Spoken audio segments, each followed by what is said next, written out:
আজ আপনাদের নিয়ে যাব ইনভারলক এবং কেপ প্যাটারসন ঘোরাতে। নীল সমুদ্রের ডাক আর বন্ধুদের সাথে আড্ডা, এই ভিডিওতে সব কিছুই পাবেন। আর সবচেয়ে মজার ব্যাপার, আমরা যাব ডায়নোসরের স্বপ্নরাজ্যে। হ্যাঁ, ঠিকই শুনেছেন, এমন একটা জায়গা যেখানে দেখা যায় 11.5 কোটি বছরের পুরনো একটা ডায়নোসরের পায়ের ছাপ। চলুন তবে শুরু করি আজকের এই অসাধারণ সফরটা। সকালবেলা উঠে পাখির এই ডাক আর এই পরিবেশ দেখে এটা না রেকর্ড করে পারলাম না।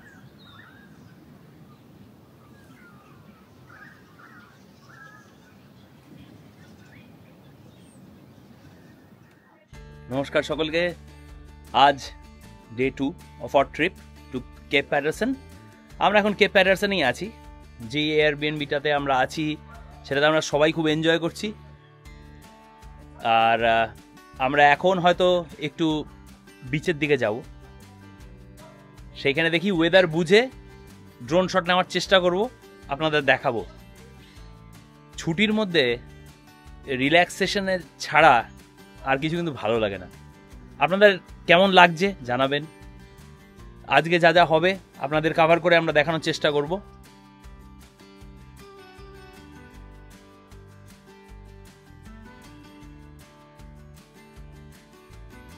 তা আমরা আমাদের এয়ারবিএনবির কাছাকাছি একটা বিচে এসেছি বন্ধুদের সাথে। এখন যাব, দেখবো এই বিচটা। আমরা এখন এই যে Cape Patterson surf life saving ক্লাবের দিকে যাচ্ছি। সার্ফ বিচ আছে এদিকে।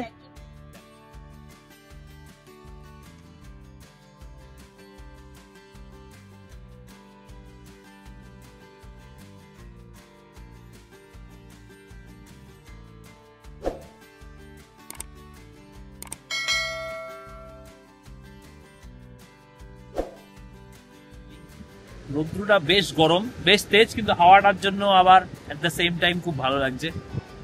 বন্ধুদের সাথে এসে আরো আনন্দ হচ্ছে। আপনারাও আসুন কেপ প্যাটারসন, যারা মেলবার্নে আছেন নিরাশ হবেন না, এটু গ্যারেন্টি।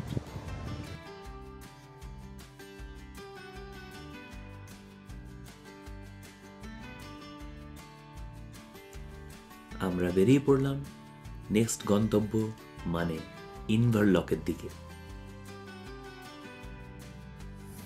তো আমরা এখন পৌঁছে গেছি ইনভারলকে, আর এখানে আমরা এখন বিচে এনজয় করব।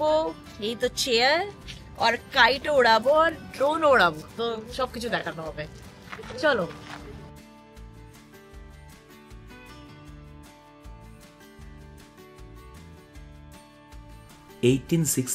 তে অ্যামাজন নামে একটি কাঠের জাহাজ এইখানেই শিপরেক হয়েছিল।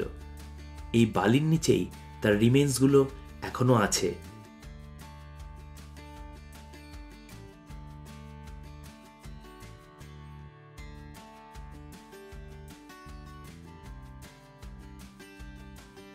ইনভারলকে এই সার্ফ বিচটা একটা পপুলার ডেস্টিনেশন। লোকজন এখানে এসে বেশ আনন্দ করে। ফ্যামিলি নিয়ে আসলে বা বন্ধুদের সাথে আসলে আপনারা এইখানে খুব ভালোভাবে এনজয় করতে পারবেন। আমাদের দিনটা একটু ক্লাউডি ছিল বলে আরো বেশি ভালো লেগেছে। সবাই বিচের জন্য রেডি হচ্ছে।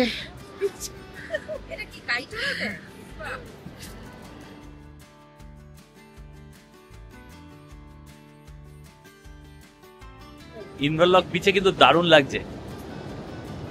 এটা কেপ প্যাটারসন থেকে 10-12 মিনিটের ড্রাইভ। আপনারা চাইলে এসে এখানে গাড়ি পার্কিং এর সুবন্দোবস্ত আছে। পার্ক করে পার্কিং স্পট থেকে এই জায়গাটা 200 মিটারের মতো।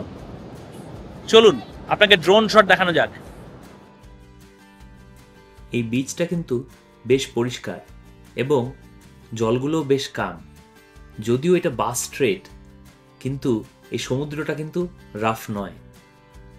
সেই জন্যই এই জায়গাটা সবার খুব পছন্দের। প্যারালালি আমাদের বারবিকিউ হচ্ছিল। কোথায়? এই দেখুন, যে জায়গাটা মার্ক করা আছে সেই জায়গায়।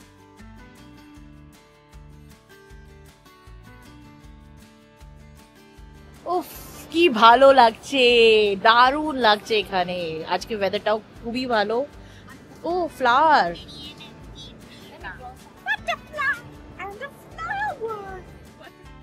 বাস স্ট্রেটের এতটা সৌন্দর্য এবং কামনেস আপনারা এই বিচেই কিন্তু উপভোগ করতে পারবেন।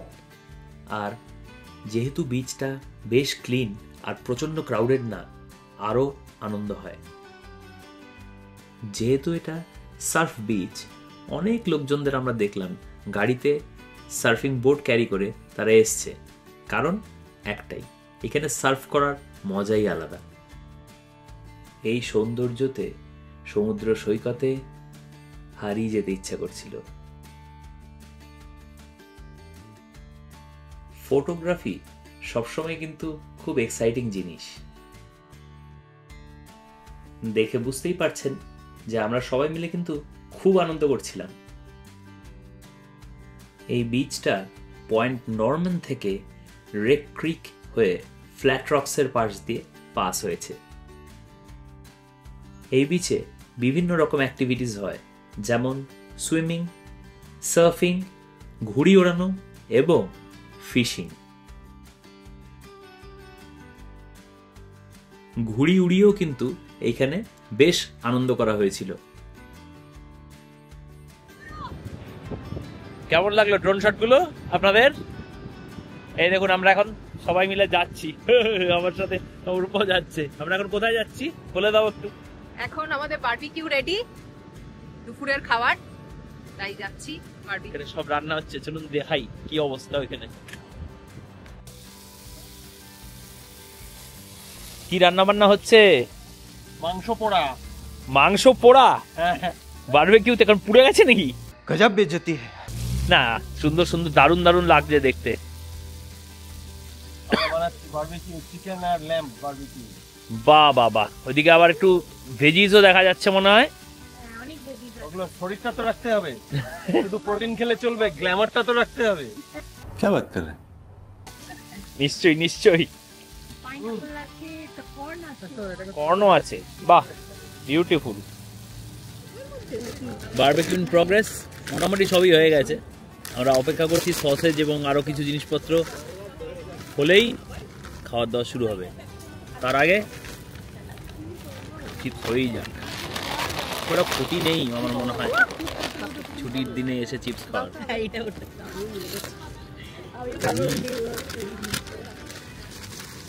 বেশ ভালো হতো। খাওয়ার পর আমরা বেরিয়ে পড়লাম ডাইনোসর ড্রিমিং কেভস বিচের দিকে। এইটা one of the biggest attractions ইনভালকে আসলে। আপনারা অবশ্যই এই জায়গাটা ভিজিট করবেন। এটাকে দ্য ডিগ সাইটও বলা হয়, কারণ এই পার্টিকুলার লোকেশন থেকে ডাইনোসরের অনেক বোনস এবং দাঁত পাওয়া গেছে। গাড়ি পার্ক করার পর সিঁড়ি দিয়ে নেমে এরকম একটা ব্রিজের স্ট্রাকচারের পর আমাদেরকে এই জায়গাটায় এক্স্যাক্টলি নামতে হবে। এখানেই আছে সেই বিখ্যাত ডাইনোসরের ফুটপ্রিন্ট। তা আমরা এখন যে রক পুলে দাঁড়ানো, সেটা হচ্ছে আমরা যেই জায়গায় গেলাম ইনভারলকের যে বিচটা আপনাদের দেখালাম, ঠিক তার থেকে একদম 3 থেকে 4 মিনিটের ড্রাইভ। ইগলস নেস্টের মাঝখানে, এটা ইগলস নেস্ট এক্স্যাক্টলি না, এই জায়গাটা আমরা হচ্ছে যেখানে এখন যাচ্ছি কেভস বলা হয়, কেভস। এখানে ডাইনোসর ফসিলসের জন্য ফেমাস। রকগুলো ডাইনোসর ফসিলস, পা গুলো দেখলে বুঝতে পারেন, ওখানে যখন কাছে গিয়ে একটু দেখাবো ভালো করে দেখতে পাবেন। এইখানের বিউটিটা কিন্তু একদম আলাদা রকমের। বলুন তো এই জিনিসগুলো কি, কেউ বলতে পারলে ভালো। জুম করে দেখাই একটু, অদ্ভুত একটা স্ট্রাকচার। কি পেলাম, প্রবোধা এনে দিল এই শঙ্খ, দেখুন অদ্ভুত দেখতে। এই বিচটায়, রক বিচ, অনেকটা ব্যান্ড স্ট্যান্ডের মুম্বাইটা মনে পড়ে যাচ্ছে। এখানে এরকম রক বিচ আছে, দেখুন আপনাদের পুরো শটটা দেখাই একবার এদিক থেকে ওই দিক অব্দি। ভাবলে আজব লাগে না যে 11.5 কোটি বছর আগে এই এরিয়াতে ডাইনোসরসরা ছিল। সেজন্যই এর নামকরণ হয়ে গেছে ডাইনোসর ড্রিমিং, কারণ এখান থেকে ডাইনোসরের প্রচুর দাঁত এবং বোনস, যা আগেও বললাম, পাওয়া গেছিল। এখানে কিন্তু ডাইনোসরের ফুটপ্রিন্ট আছে, আমরা সেটাকে, আমাদের একটা ফ্যামিলি সেটাই দেখালো ছবিতে, আমরা সেটা এক্সপ্লোর করতে এসেছি, দেখি পাই কিনা। ফাইনালি একজনের হেল্পের থ্রু আমরা ফসিলটা খুঁজে পেলাম, ডাইনোসর ফুটপ্রিন্ট। এই দেখো, এই হচ্ছে সেই ফুটপ্রিন্ট। আপনারা যদি গুগলে সার্চ করেও দেখেন দেখতে পাবেন। এটা ভ্যান্ডালাইজও করা হয়েছিল, সেই জন্য স্ট্রাকচারটা এরকম লাগছে দেখতে, but this is the one. জানাবেন কমেন্ট সেকশনে আপনাদের কেমন লাগছে। আমার তো খুবই থ্রিলিং লাগছে। আসা এই জায়গাটা খুব একটা ইজি না, খুঁজে পাওয়াটাও খুব চাপ। লোকালস না হলে আপনারা বুঝতেই পারবেন না এখানে যে এই জিনিসটা ছিল। আপনাদের দেখাচ্ছি, সাইডটা দেখুন, জায়গাটা হচ্ছে এইরকম।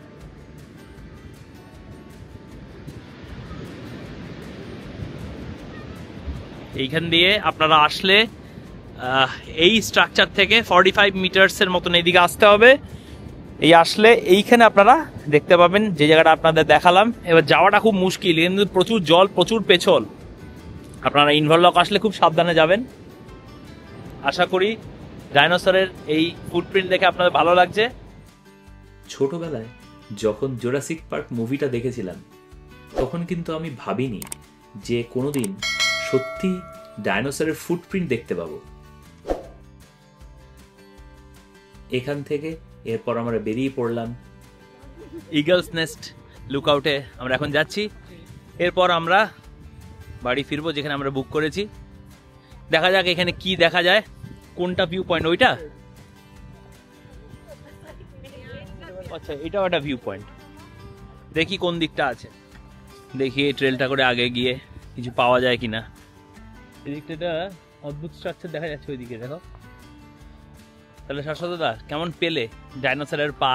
ডাইনোসরের পায়ের ছাপটা ভালোই পেলাম, কিন্তু যেটা পয়েন্ট সেটা হচ্ছে ওটা অ্যাকচুয়ালি ইমাজিন করে নিতে হচ্ছে ওটা পা হলেও হতে পারে। सच बात बोलता। এটা ভ্যান্ডালাইজ হয়েছিল, যেটা নিউজে আছে। পাহাড়ে খুব ধস নামে বলে এগুলোকে লেখা হয় আনস্টেবল ক্লিফস। এটাই হচ্ছে সেই ইগলস নেস্ট রক। এই দেখুন,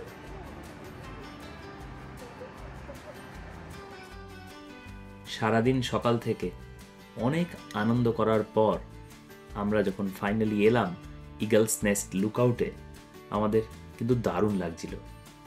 আজ এইখানেই আমরা এপিসোডটা শেষ করছি।